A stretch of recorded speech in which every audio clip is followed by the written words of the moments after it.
Okay, well, you're mentioning the walk. Let's get on to the walk. Okay. How's it been for you? What's been your physical, Oh. emotional, spiritual experience in day, what did we say? It was about day 17 or 18? Yeah.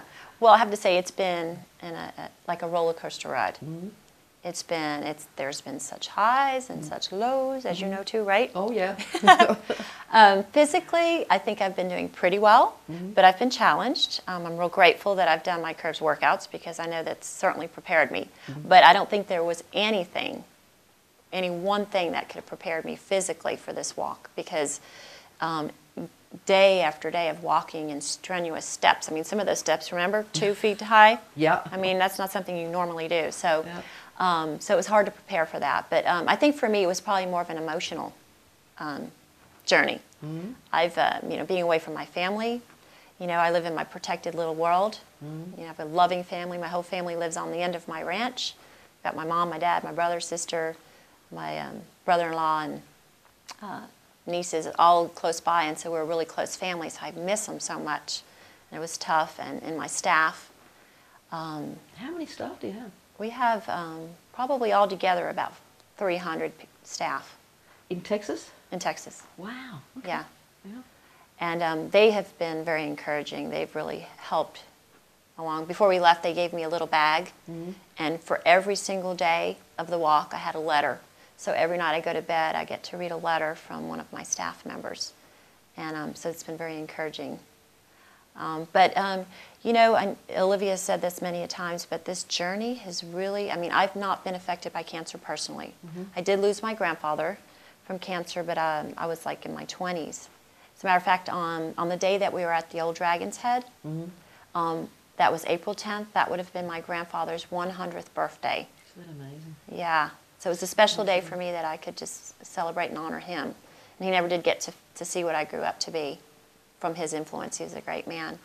I've not been affected by cancer myself personally, but I don't want to undermine what a cancer patient goes through, but in just a little bit of a way, my gosh, I can understand the journey. The highs and the lows. Am I going to make it? Am I going to give up? I can't do this. Can I find the strength? But then there's the highs. You encouraged me many a days, lifted me up, gave me a reason to walk. Cancer patients go through these highs and lows. And just yesterday I had to take a day off because I was not well. And I felt tremendous, I felt like I was a failure. Really? Because I couldn't make it that day physically. But then I got to thinking about a cancer patient, and I thought, you know what? There's some days that, it's just that way. And then you have to learn to accept yourself and your circumstances for the moment. That's a big lesson. Live in the moment.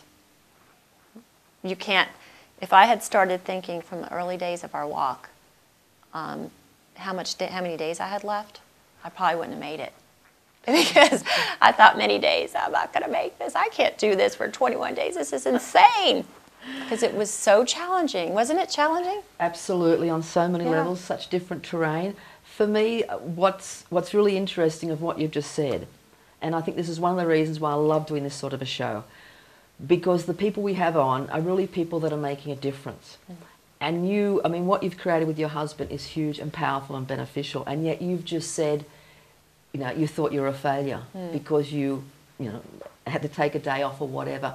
And I find that so reassuring for our viewers when they see someone like you and what you've created, and yet there's still that humanness.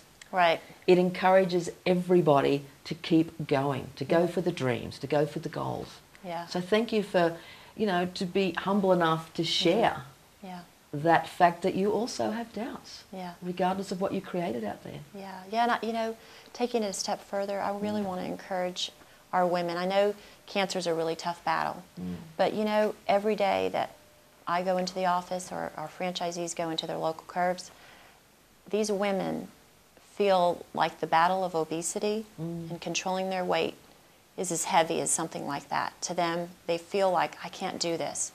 And I want to encourage them that, yes, you can.